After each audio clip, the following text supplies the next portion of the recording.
Very good afternoon जी, सत श्रीकाल। काफ़ी दिन हो गए लेक्चर को मैंने अपलोड नहीं किया, उसके लिए सॉरी फॉर। आज हम लोग लास्ट लेक्चर जो है वो बेलमेंट के रिगार्डिंग आज हम लोग उसको डिस्कस करेंगे आज रिगार्डिंग, क्योंकि लास्ट लेक्चर ऑलमोस्ट हमने 80% बेलमेंट के रिगार्डिंग हमने ऑलरेडी कवर कर लिया है प्रीवियस लेक्चर में। तो लास्ट लेक्चर इसमें सिर्फ हमने दो टॉपिक को डिस्कस करना है regarding the termination of bailment contract. जो बेलमेंट कॉन्ट्रैक्ट्स होते हैं वो उसके रिगार्डिंग टर्मिनेशन के रिगार्डिंग हम लोग बात करेंगे। And second thing, the finder of the goods. अगर किसी पर्सन को गुड्स मिलती हैं तो he is the finder, he is not the owner of that good, he is the finder. तो उसके रिगार्डिंग क्या प्रोविजंस हैं हमारे इस लॉ में, उसके रिगार्डिंग आज हम बात करेंगे। तो पहले हम लोग डील कर रहे हैं टर्मिनेशन ऑफ कॉन्ट्रैक्ट के रिगार्डिंग। जो टर्मिनेशन ऑफ बेलमेंट कॉन्ट्रैक्ट है वो सेक्शन 153, 159 एंड 162 थ्री सेक्शंस हैं, 153, 159 and 162 section of the bailment जो रिगार्डिंग हम बात कर रहे हैं कॉन्ट्रैक्ट के रिगार्डिंग, वो डील कर रहे हैं टर्मिनेशन रिगार्डिंग। इसके रिगार्डिंग कई सिचुएशंस आती हैं हमारी, लाइक सपोज जैसे मैंने आपको कहा कि बेसिकली टाइप्स ऑफ बेलमेंट के रिगार्डिंग मैंने बताया कि वो स्पेसिफाइड भी होता है, ठीक है। तो उसी के रिगार्डिंग हम लोग टर्मिनेशन के रिगार्डिंग भी उसी के अकॉर्डिंग हम बात करें। तो पहले मैं बात कर रहा हूँ कि अगर कोई बेलमेंट है, कोई कॉन्ट्रैक्ट बेलमेंट का कॉन्ट्रैक्ट है, अगर वो स्पेसिफाइड टाइम के लिए है, वहां पर specified time specified period mention किया है कि ये 3 मंथ्स के लिए मैंने आपको दिया है, तो लॉ कहता है जब वो टाइम एक्सपायर हो जाएगा तो ऑटोमेटिकली जो कॉन्ट्रैक्ट है बेलमेंट का वो टर्मिनेट हो जाएगा। Got it? So on the expiry of the period, जो बेलमेंट के रिगार्डिंग पीरियड जो हमने प्रिस्क्राइब किया था, जब वो एक्सपायर होगा तो ऑटोमेटिकली कॉन्ट्रैक्ट टर्मिनेट हो जाएगा। तो ये इंपॉर्टेंट है आपके लिए, ठीक है जी। तो इसके रिगार्डिंग मैं आपको बोल रहा हूँ, when bailment is for a specific period it terminates on the expiry of a specified period. जो स्पेसिफाइड पीरियड है on the expiry of that period, वो जो आपका कॉन्ट्रैक्ट है वो खत्म हो जाएगा। जैसे मैंने कहा कि मैं आपको व्हीकल जो है वो 3 मंथ के लिए दे रहा हूँ, तो 3 मंथ जब एक्सपायर हो जाएगा तो automatically you have to return my goods, you have to return my motorcycle. Second thing, on the accomplishment of purpose, जो स्पेसिफाइड पर्पस है, क्योंकि अगर मैंने अपनी शर्ट जो है वो आयरन के लिए मैंने दे रखी है कि हाँ इसको प्रेस करके मुझे वापस कर दो, तो वो स्पेसिफाइड पर्पस है उसका। जब उसने प्रेस कर दी, आयरन कर दी, तो वो he has to return my shirt, तो वो एक स्पेसिफाइड पर्पस के लिए है। तो लॉ कहता है कि जब बेलमेंट का जो कॉन्ट्रैक्ट है, जो स्पेसिफाइड पर्पस के लिए वो बेलमेंट कॉन्ट्रैक्ट किया गया है, जब वो स्पेसिफाइड पर्पस अकम्प्लिश्ड हो जाएगा, वो कंप्लीट हो जाएगा, तो डेफिनेटली जो बेली है he has to return the goods to the bailor. जैसे सपोज हम लोग नॉर्मल मैरिज वगैरह करते हैं, फंक्शन अटेंड करते हैं, तो हम लोग टेंट हाउस से चेयर्स वगैरह मंगवाते हैं कि भाई हमारे यहाँ को शाम को जो है वो एंगेजमेंट है, लाइक कोई कुछ भी फंक्शन है, तो आप चेयर्स 200 चेयर्स 300 चेयर्स, इतने टेबल, इतने कप हमें वो भेज दो, हमने फंक्शन जो है वो अटेंड करना है। अब वो फंक्शन जब कंप्लीट हो गया तो you have to return those goods to the person जिसने सेंड किया आपको। तो वो जब स्पेसिफाइड पर्पस अकम्प्लिशमेंट हो गया तो बेली की ड्यूटी है कि उसको रिटर्न कर दे गुड्स। एंड थर्ड, बेली अगर ऐसा कोई एक्ट करता है जो इनकंसिस्टेंट विद द कंडीशन है, तो बेलर को रिटर्न करनी पड़ेगी गुड्स। बेलर ने बेली को गुड्स दे दी और कंडीशन लगा दी कि ये कंडीशन में आप इसको प्रोक्योर करके रखोगे गुड्स को, और अगर वो गुड्स जो हैं वो कंडीशंस को फॉलो नहीं करता बेली, जब कोई ऐसा एक्ट करता है जो totally inconsistent with those conditions हैं, तो बेलर जो है वो ऑटोमेटिकली उसको जो है वो टर्मिनेट कर सकता है। He has a right to terminate the contract. Like suppose J ने अपनी कार के को दी, ठीक है जी, गैराज में रखने के लिए, and K gives it to his son for racing कि जाओ बेटा रेस लगा के आओ उसे। तो this is not so fair, क्योंकि जो जे है उसने आपको कार दी है गैराज में वहां पर रखने के लिए, या चलो आपके पास गैराज है आप वहां पर रख लो, मेरे पास जगह नहीं है घर पे, तो आप गैराज में मेरी कार रख लिया करो, तो इतना तो आप कर ही सकते हो। लेकिन अगर वो के जो अपने सन को दे रहा है कार कि बेटा जाओ रेस लगा के आओ, तो ये फेयर नहीं है। तो वो कंडीशन जिस पर्पस के लिए वो दी गई है, तो उस कंडीशन को अगर वायलेट कर रहे हो तो बेलर जो है ऑटोमेटिकली आपकी जो कॉन्ट्रैक्ट है वो टर्मिनेट कर सकता है। Fourth one, destruction of subject matter. जो बेलमेंट ऑफ कॉन्ट्रैक्ट है, जो सब्जेक्ट मैटर है, अगर वो खुद जो सब्जेक्ट मैटर ही डिस्ट्रॉय हो जाए तो डेफिनेटली जो कॉन्ट्रैक्ट है वो ऑटोमेटिकली टर्मिनेट हो जाएगा। Like suppose K hires a cycle from L, K ने एल से साइकिल हायर किया, when cycle is damaged beyond the repair in an accident, तो डेफिनेटली बेलमेंट्स ऑटोमेटिकली एंड्स। मैंने कुछ साइकिल लिया, हायर किया, तो डेफिनेटली अगर वो एक्सीडेंट हो गया मेरे से, तो वो एक्सीडेंट में जो बाईसाइकिल वो पूरी तरह से डैमेज हो गया, वो उसकी रिपेयर नहीं हो सकती, तो डेफिनेटली वहीं जो बेलमेंट का वो कॉन्ट्रैक्ट वो तो खत्म हो गया, क्योंकि जो सब्जेक्ट मैटर था वो वही नहीं रहा, तो बेलमेंट का ऑर्डर तो वो जो कॉन्ट्रैक्ट है वो ऑटोमेटिकली उसका वो पर्पस नहीं रहा था at the end, that is gratuitous bailment. तो ग्रेचुअस बेलमेंट की अगर मैं बात करूं, वो तो जब मर्जी आप कैंसिल कर सकते हैं। The bailor has a right to terminate at any time the gratuitous bailment contract. So जो बेलमेंट जो ग्रेचुअस बेलमेंट जो हमारे कॉन्ट्रैक्ट्स होते हैं, वो या तो फिर अगर बेलर की डेथ होती है या फिर बेली की डेथ होती है, वो तब भी टर्मिनेट हो जाते हैं। As per section 162 of contract act, वहां पर क्लियर कर दिया कि अगर बेलर और बेली की डेथ होती है ग्रेचुअस बेलमेंट के अंडर, तो वो कॉन्ट्रैक्ट ऑटोमेटिकली एंड हो जाएगा। ठीक है जी। सो प्रीमेच्योर अगर आप जो टर्मिनेट करते हो बेलमेंट को, अगर बेलर, क्योंकि ग्रेचुअस बेलमेंट है तो बेलर के पास राइट है वो जब मर्जी उसको टर्मिनेट कर सकता है। लॉ कहता है जब बेलमेंट का कॉन्ट्रैक्ट जब बेलर टर्मिनेट करेगा, तो अगर उस टर्मिनेशन के कारण बेली को कोई नुकसान होता है, तो बेलर को वो उसको डैमेजेस पे करने होते हैं।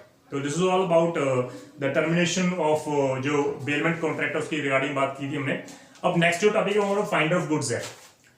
मैं रास्ते में जा रहा हूँ, कई बार किसी को मिल जाता है, कुछ को पेन मिल जाता है, कोई लकी होता है, किसी को पर्स मिल जाता है जिसमें पैसे काफी खूब होते हैं, number of times it happens. तो जब वो चीज हम लोग सड़क से उतारते हैं, रोड से हम लोग वो चीज उठा ली हमने, तो लॉ कहता है कि you are a bailee, it is an implied contract between you and the owner of the goods. Law कहता है कि ये कॉन्ट्रैक्ट इम्प्लाइड कॉन्ट्रैक्ट है। तो सेक्शन 71 ऑफ जो हमारा कॉन्ट्रैक्ट एक्ट है, 168 of contract act, 169 of contract act वो डील कर रहे हैं इस सिचुएशन के साथ। तो जो 71 सेक्शन सिर्फ इतनी सी बात कर रहा है कि find of lost good, a person who finds goods belonging to another person and takes them in his custody is subject to the same responsibility as a bailee. Section 171 section वो as a bailee की responsibility उसको दे रहा है, जो finder of goods है। तो अगर किसी को मिलती है रोड पे कोई चीज, तो लॉ कहता है कि you are basically you are responsible as a bailee. तो जितनी भी ड्यूटीज बेली की हैं वो आपकी ड्यूटीज हैं, आप उसको प्रिक्योर करके रखोगे गुड्स को, ठीक है जी, वो सारी ड्यूटीज आपकी होती हैं। तो सेक्शन 71 से इतनी सी बात कर रहा है।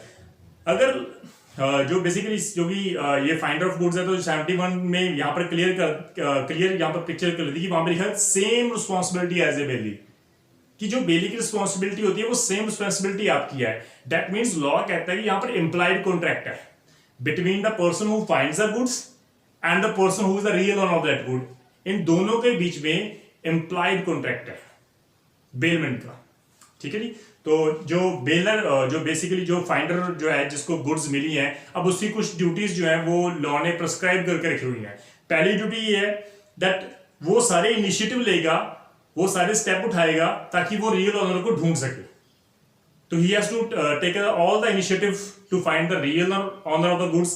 And second thing, he has to take the reasonable care of the goods, उसको रीजनेबल केयर करनी पड़ेगी उस गुड्स की। सेकंड, थर्ड जो है जो not to put the goods found for his own personal use.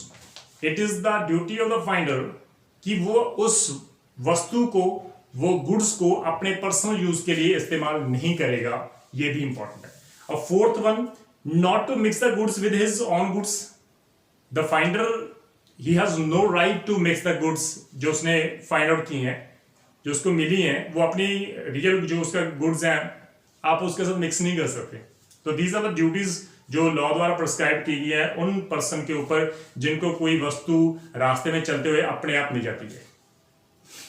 It happens कि कई बार हम लोग बात कर रहे हैं कि मेरा मोबाइल गिर गया जी रास्ते में, तो मिल गया आपसे, वो गिर गया तो डेफिनेटली किसी को तो मिला होगा, किसी ने तो वो उठाया होगा, तो वो फाइंडर ऑफ गुड्स है, वो फाइंडर है, ही is the belly. Same responsibility जो बेली की, उसकी बेली की रिस्पॉन्सिबिलिटी वहां पर हमने फिक्स कर दी है। फर्दर 168 सेक्शन क्या कह रहा है कि सूट फॉर स्पेसिफिक रिवार्ड के रिगार्डिंग क्या सूट फाइल कर सकता है जो फाइंडर है। This is an important topic further. Law कहता है कि the finder of good is not entitled to sue that owner for compensation for trouble and expenses voluntarily incurred. Law कहता है यहां पर वॉलंटरली वर्ड यूज किया है। जो फाइंडर है उसको जो जितना पैसा उसने वॉलंटरली खर्च किया है उस गुड्स को प्रोक्योर करने के लिए, रियल ऑनर ढूंढने के लिए, तो वो उस एक्सपेंसेस के रिगार्डिंग सूट फाइल नहीं कर सकता रियल ऑनर के ऊपर, ठीक है जी, तो ये इंपॉर्टेंट है। हाउएवर लेकिन he is entitled to a lien, law कहता है कि वहां पर जो उसका राइट ऑफ लीन है वहां पर वो प्रिजर्व रखा हुआ है, वो तब तक वो गुड्स अपने पास रख सकता है जब तक एक्चुअल में जो उसका खर्चा आया है उसको टेक केयर करने के लिए गुड्स को, जब तक रियल अमाउंट उसको नहीं दे देता तब तक वो गुड्स उसको देगा ही नहीं।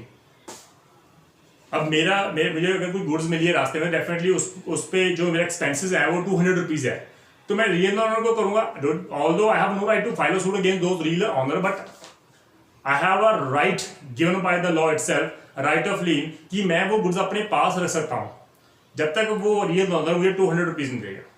ठीक है जी, सो sue the owner for the payment of any specific reward offered by the owner। अगर ऑनर ने आपको कहा कि ठीक है आपने मेरी गुड्स को ढूंढा है, ठीक है आपको मिली है, आपने प्रॉपर केयर किया है, तो मैं प्रॉमिस करता हूं कि मैं आप जो गुड्स के बदले में आपको इतना पैसा दूंगा। लॉ कहता है कि this is the new contract between the persons, जिसने वो गुड्स फाइंड किया and real owner, this is the new contract between them. तो लॉ कहता है कि इसके लिए वो सूट फाइल कर सकता है, रिकवरी कर सकता है, important one. Then we have another section, 169 section, right of resale, right of sale, sorry, not resale, it's a right of sale। Law कहता है if a thing which is commonly the subject matter जो है basically अगर वो goods easily perishable nature की हैं, जो ऐसी गुड्स है जिनकी वैल्यू ऑटोमेटिकली खत्म हो जाएगी अगर उसको ना सेल किया जाए, वेजिटेबल्स हो गई, वो पेरिशेबल नेचर की गुड्स हैं, वो जल्दी खत्म हो जाएंगी, तो उसको तो डेफिनेटली आपको सेल करना पड़ेगा ना, अदरवाइज वो कहाँ रखोगे आप उसको, वो तो खराब हो जाएगी, ना आपके काम आएगी ना किसी और के काम आएगी। तो वहां पर राइट दे रखे हैं कुछ, लॉ कहता है if a thing which is commonly the subject of sale is lost and owner can not be found with reasonable care, जो फाइंडर है वो उसको इजीली जो है वो मतलब उसने इनिशिएटिव लिया लेकिन जो रियल ऑनर है उसका पता नहीं लगा उसको, right? So owner cannot be found with even in spite of the efforts done by the finder। And second thing, if the owner is fined, then he does not pay the lawful charges to the finder। अगर वो पैसा ही नहीं दे रहा तो definitely जो उसके पास right है कि इनकेस ऑफ पेरिशेबल गुड्स जो है वो पर्सन जो है वो सेल कर सकता है, दो then the finder of goods is entitled to sell the same when the thing is in danger of perishing nature. अगर वो खराब होने वाली तो आप सेल कर दो, और the thing is in danger of losing the greater part of its value. हमें लग रहा है कि मतलब ये जो प्रॉपर्टी जो हमें मिली है इसका 70% खत्म हो जाएगा अगर हम इसको सेल ना की, तो मेजर पोर्शन अगर खत्म कर तो आपके पास राइट है, आप उसको सेल कर सकते हो। The lawful charges of finder amount to 2/3 of the value of thing lost and found. Law कहता है कि जो फाइंडर का खर्चा है, जो एक्सपेंसेस है उसको केयर करने के लिए, वो 2/3 है। लाइक सपोज अगर उस गुड्स की वैल्यू 90 रुपीज है तो 60 रुपीज तो वो खर्चा ऑलरेडी कर चुका है वो उसकी केयर करने के लिए, तो वो 2/3 हो गया ऑटोमेटिकली। तो लॉ कहता है कि इन केस उस केस में बेसिकली वो पर्सन जो है वो सेल कर सकता है, ये इंपॉर्टेंट है। तो दीज आर द 2 लेक्चर्स जो these are the last lecture जो हमने बेलमेंट के रिगार्डिंग बात की है, इसको प्लीज आप ध्यान में रखना, ये इंपॉर्टेंट है आपके लिए काफी। बेलमेंट के रिगार्डिंग मैंने पूरा कवर कर दिया है, तो क्योंकि ये जो प्री पॉइंट ऑफ हिट्स हम लोग कह सकते हैं वो 2% या 3% इंपॉर्टेंट है, 1% 2%।